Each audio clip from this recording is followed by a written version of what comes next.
Ils ont dressé un tableau peu reluisant de l'appareil judiciaire en République démocratique du Congo.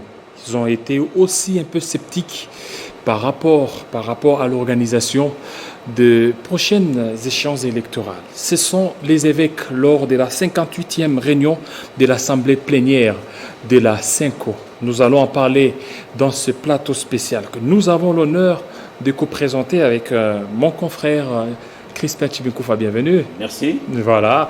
Alors nous allons recevoir notre invité, c'est l'abbé Donatien Cholet. Bienvenue, monsieur l'abbé. Merci. Voilà. Et là, vous êtes en cachinet. Voilà, effectivement. Voilà. Merci beaucoup de pouvoir nous honorer. Alors, avant qu'on continue, notre confrère Chibinkoufa, vous aviez relevé le tableau un peu sombre de la 58e réunion de l'Assemblée plénière de la CENCO. Et pas moi, mais c'est le travail fait par les évêques à travers la CENCO. Vous l'avez dit lors de cette 58e réunion. Et voilà, c'est une analyse ou un constat fait par les prêtres ou les prélats catholiques. Et nous, comme médias, notre rôle, c'est de dire ce que les uns et les autres pensent. Et voilà, sans y ajouter notre propre commentaire. Et nous allons, peut-être avec votre permission, écouter ce que les évêques ont dit avant de poser nos questions. Voilà. Pas seulement les nôtres, mais les questions qui se posent la population congolaise à l'abbé Donatien Cholet qui est ici avec nous. Voilà, on y va.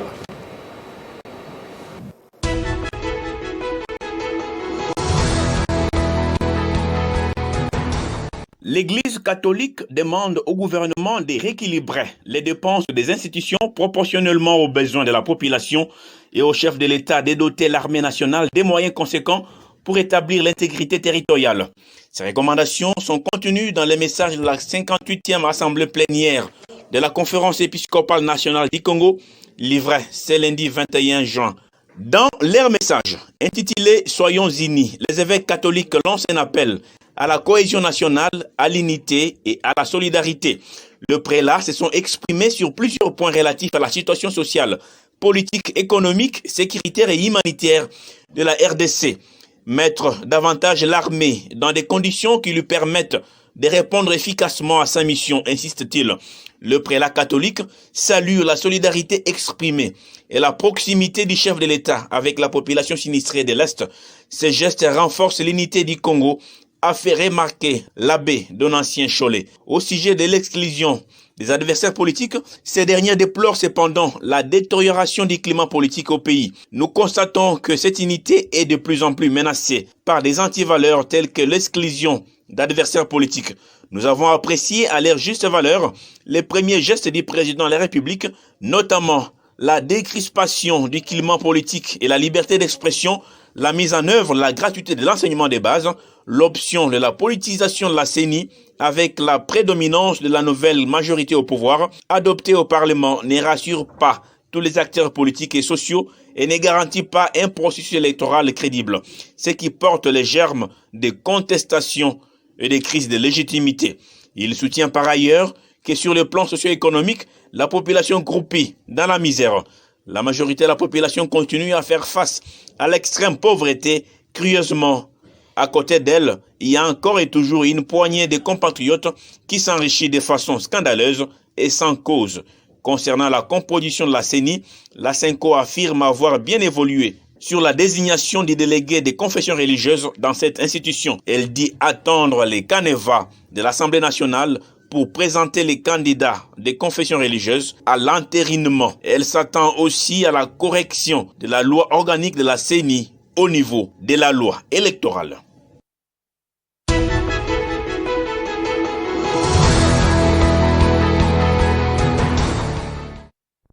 Voilà, merci beaucoup de votre beaucoup plus analyse. Monsieur l'abbé Donatien Cholet, le tableau est là. Alors, sur base de quoi vous êtes beaucoup plus basé, vous êtes beaucoup plus référé pour relever tout ce que vous aviez pu constater?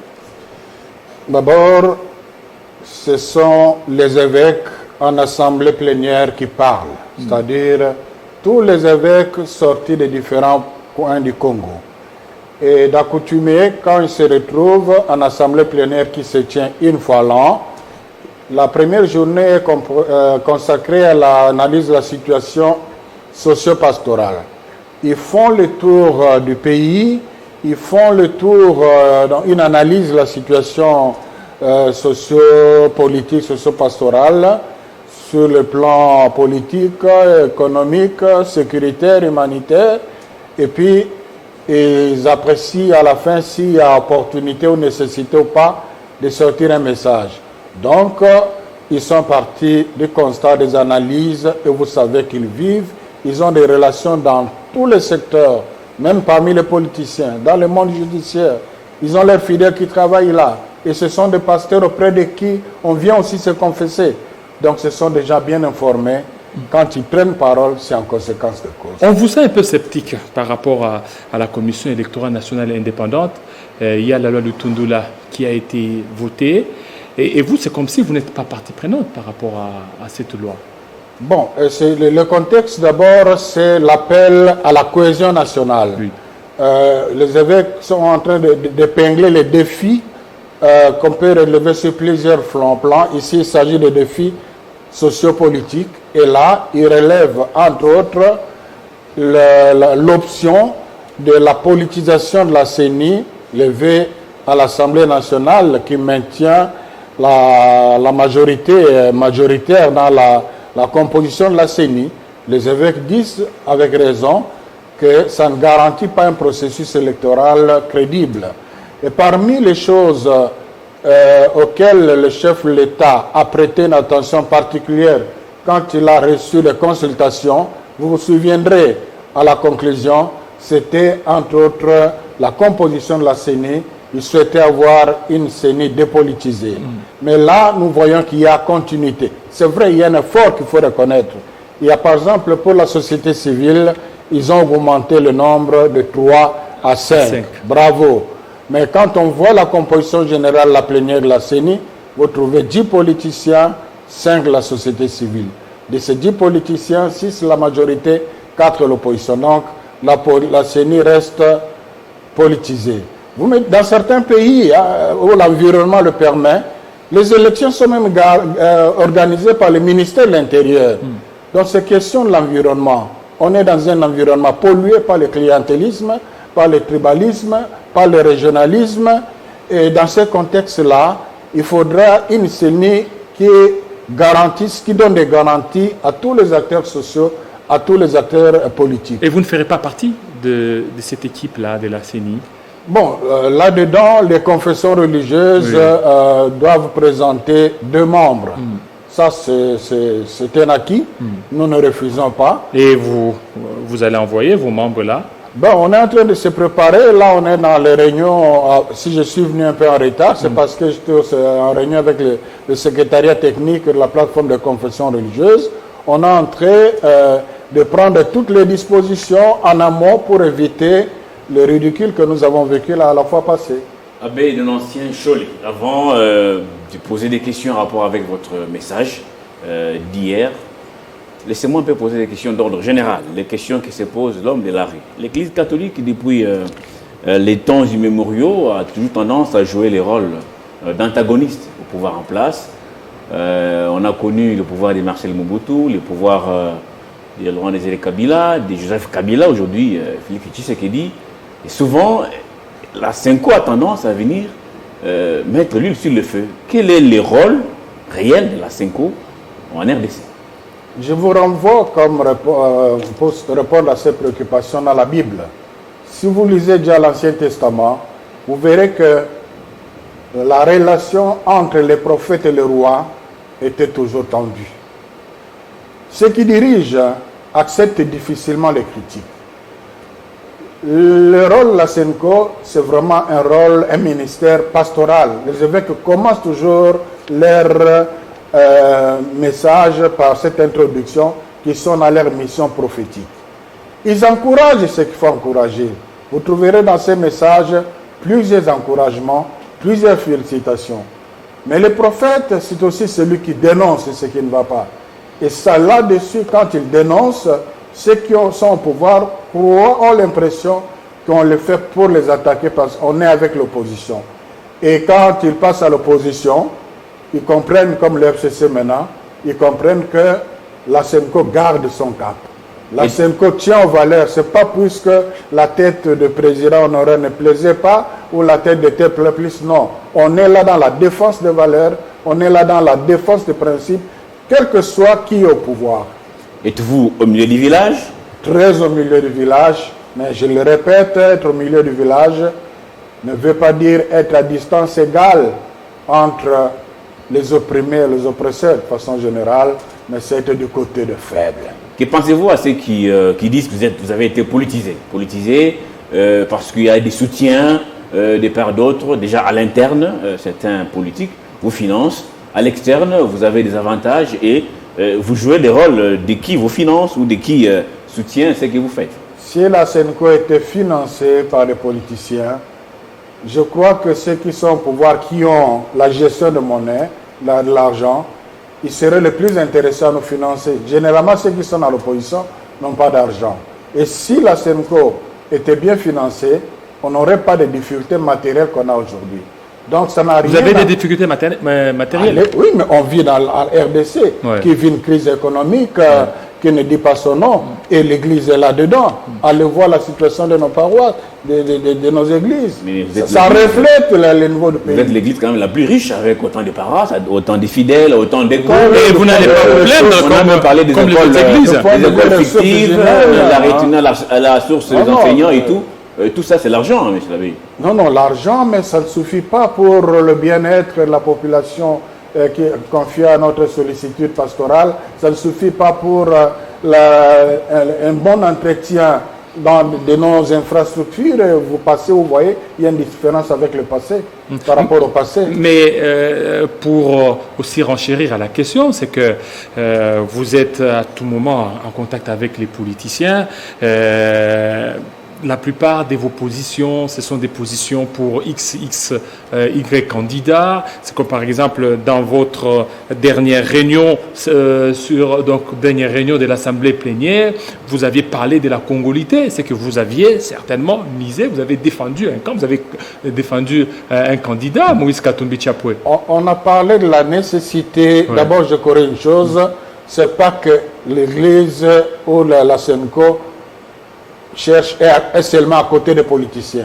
On est avec tout le monde. L'avantage que moi je comprends que nous avons comme consacré, c'est qu'on est avec tout le monde. On est à l'aise avec le chef comme on est à l'aise avec le président de la République. Ça, c'est notre travail. Donc, ce sont des journalistes qui ont aussi une ligne éditoriale. Je vous donne un exemple. Il n'y a pas longtemps, le président de la SENCO a écrit une lettre qui devrait avoir un impact social très grand. C'était sur la pastorale des personnes âgées, les soins des personnes âgées. Ça ne vous a pas intéressé parce que ce n'est pas la politique. Alors que c'est un problème sérieux, nous devons nous occuper des personnes âgées. Ils en ont fait tout un dossier, maintenant il y a tout un directoire qui vient d'être adopté pour la pastorale des personnes âgées. Ce n'est pas la politique là-dedans. L'Église fait beaucoup de choses, sur un point de vue sanitaire, ce n'est pas la politique là-dedans. L'Église investit sérieusement dans l'éducation, ce n'est pas la politique là-dedans. Et vos relations avec Moïse Katumbi Tchapoué? On a dit, on vous a vu, on a vu Moïse Katumbi Tchapoué aller au niveau des Kachoboué et tout d'un coup, on a vu aussi les prêtres là et les prêtres ont tenu des discours un peu favorables à Moïse Katumbi Tchapoué. Les évêques sont avec tout le monde. Oui. La porte de la SENCO est largement ouverte pour tous. Et tous ceux qui veulent passer sont reçus avec la même attention.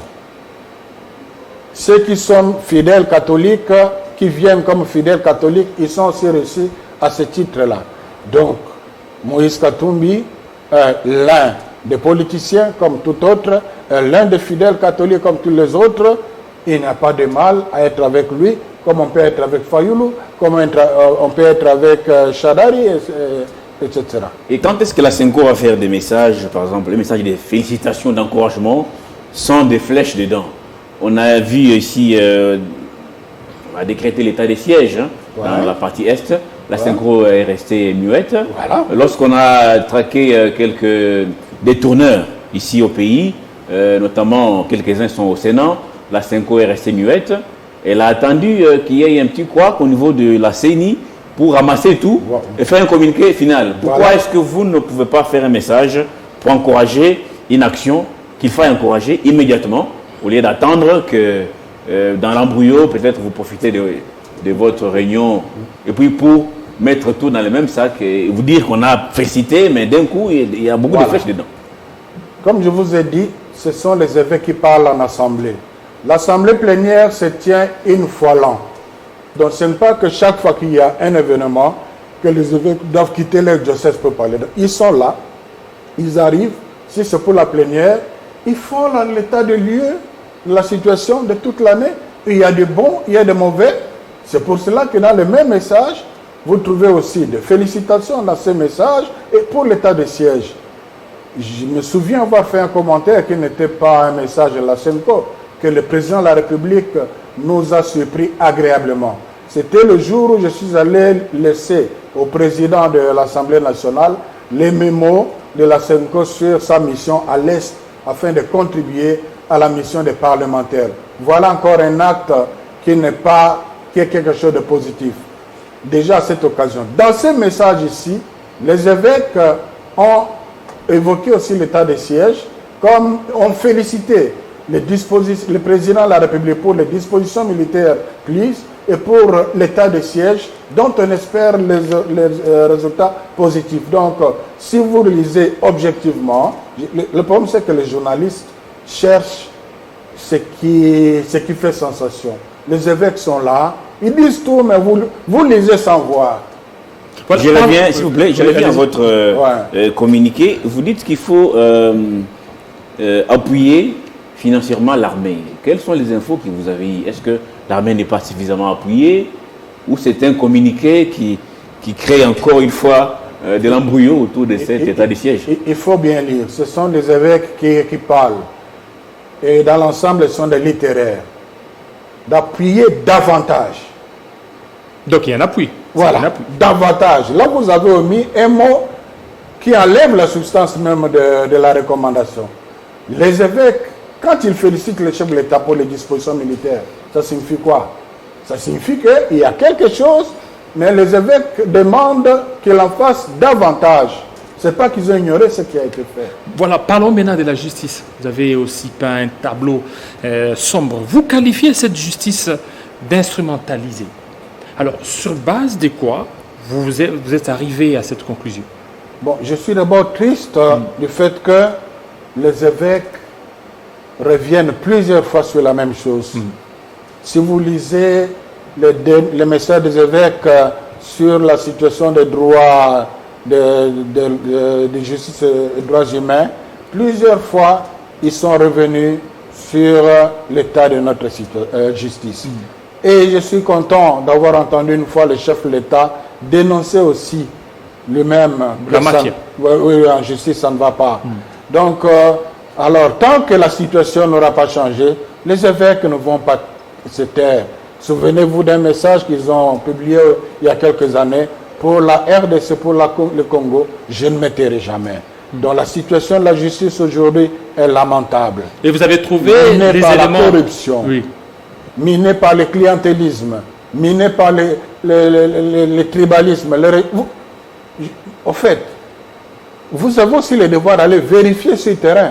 Mais ce que les évêques dénoncent. On parle du tribalisme. Allez faire une enquête dans les ministères, dans les institutions. Quand on nomme un responsable, allez voir son entourage. Mais c'est pour cela qu'entre autres recommandations, on demande un peu de voter une loi qui délimite un peu, qui détribalise un peu les institutions. Oui, mais et par rapport à cette justice, on voit, on est en train de traquer tous les détourneurs, les détourneurs présumés, on est en train de détraquer les autres. C'est vraiment une avancée significative par rapport à notre appareil judiciaire. Il y a, je crois, une année, si pas plus, les évêques, une année et demie, je crois, avaient salué l'élan pris dans le domaine de la justice. Mais dans un autre message, si pas l'avant-dernier, c'est ce qui a précédé, ils ont constaté que cet élan pris au début semblait être brisé. Oui, il y a des cas je dois d'abord préciser que les évêques ne sont pas allés dans les dossiers de justice pour savoir si tel a raison, si tel a tort, mais ils s'observent que dans le monde des politiciens, généralement, ce sont ceux qui ont des aspirations d'être de futurs concurrents, des adversaires politiques qui se retrouvent dans les mains de la justice. On aurait souhaité que ce soit une dynamique beaucoup plus large.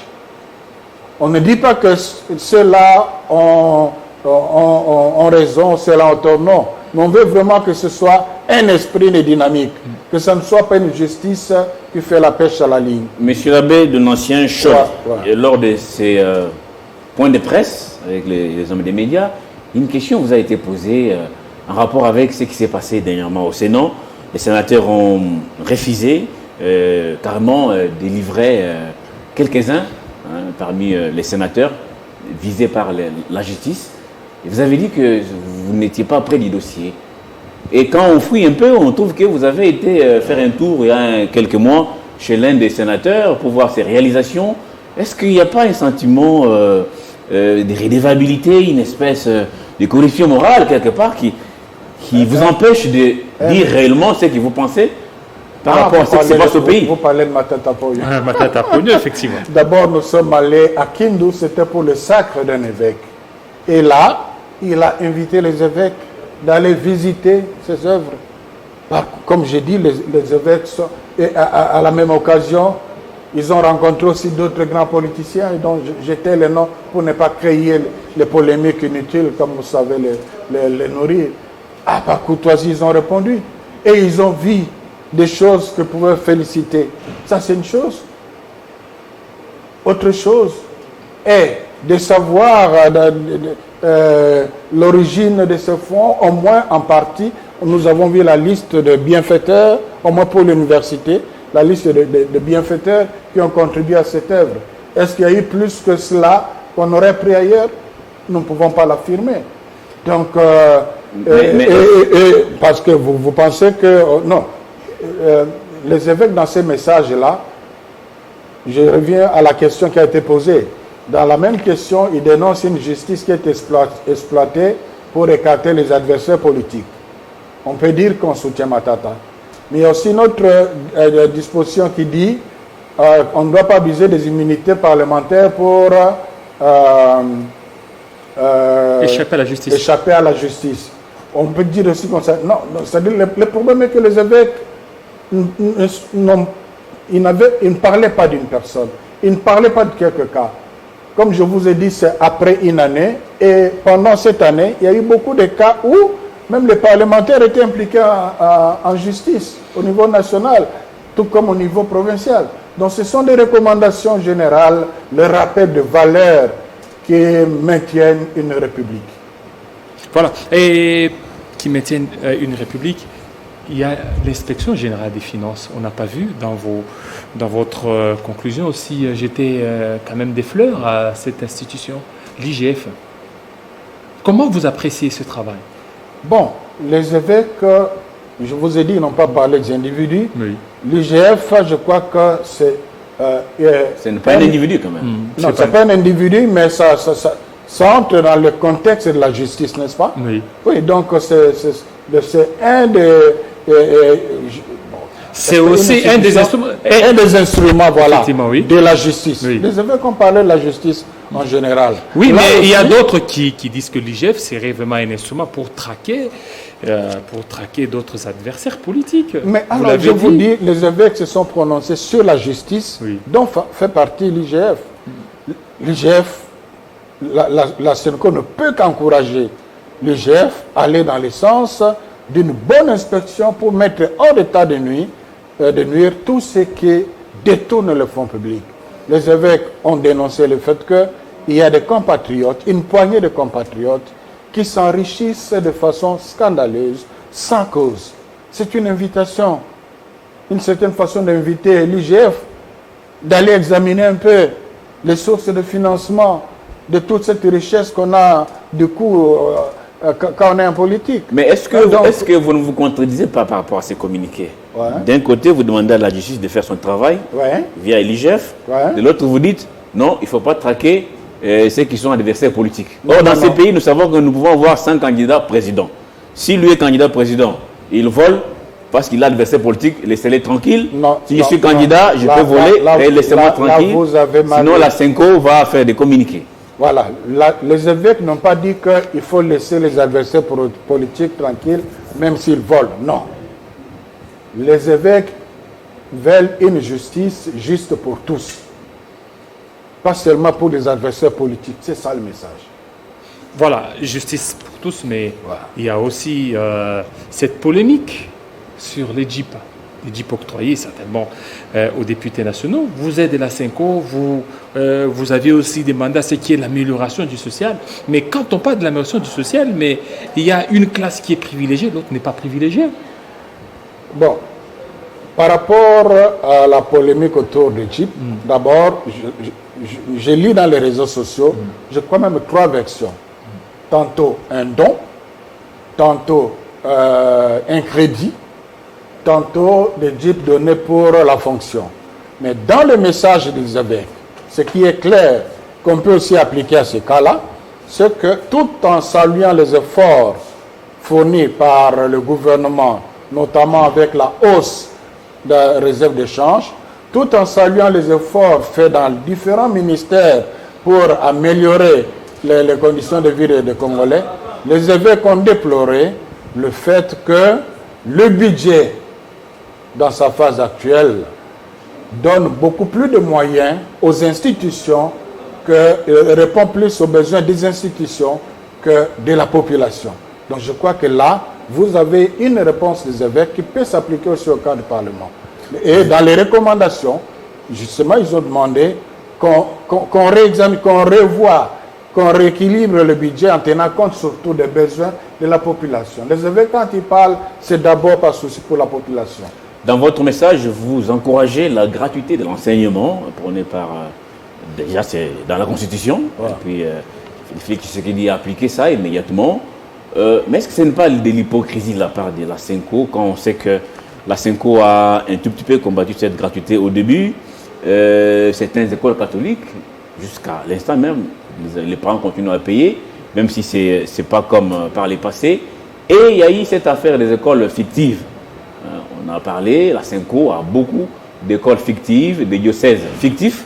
Jamais un communiqué n'a été fait sur ces dossiers. Silence radio côté Senco, qu'est-ce qui se passe?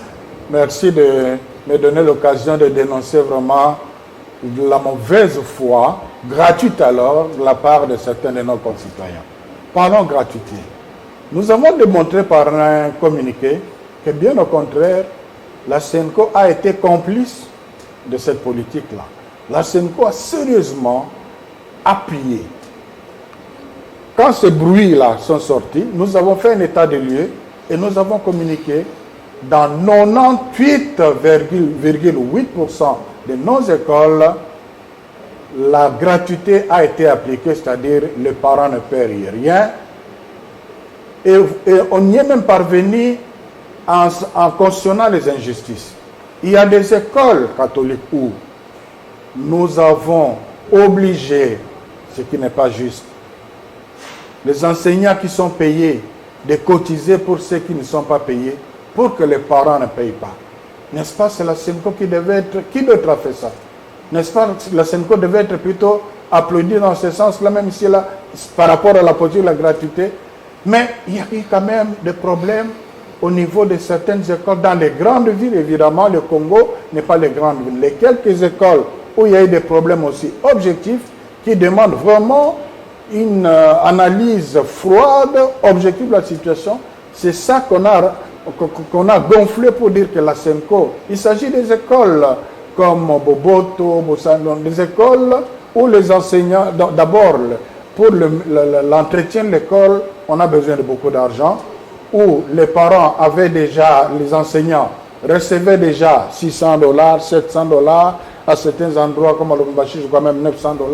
Du coup, ils se retrouvent avec $200, incapables de payer les frais. Quelqu'un qui enseigne à Boboto, qui habitent Kingasani, qui doivent venir au travail chaque jour, les 100 dollars ou les 150 dollars que l'État lui doit ne suffit même pas pour son transport. C'est là où on a eu des problèmes. Et on est en train de travailler, et j'apprécie l'esprit de collaboration de l'actuel ministre de l'enseignement que Tony salue, Tony Mwamba. Oui. Non, c'est vraiment quelqu'un qui comprend que est-ce nous qu'il n'y a sommes pas eu de la partenaires. colère parce qu'on vous a arraché les beefsteaks? Parce que lorsque les parents payaient, ça faisait quand même beaucoup d'argent dans les écoles catholiques. Non, je vous dis, dans certaines écoles, ça a déstabilisé un peu le fonctionnement.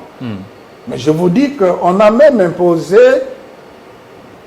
aux uns d'être solidaires avec les autres pour sauver ces politiques-là. Parlons des écoles fictives. Les écoles fictives, il n'y en a pas. Il n'y en a pas. Il n'y en a pas dans les réseaux catholiques. Non, il n'y en a pas.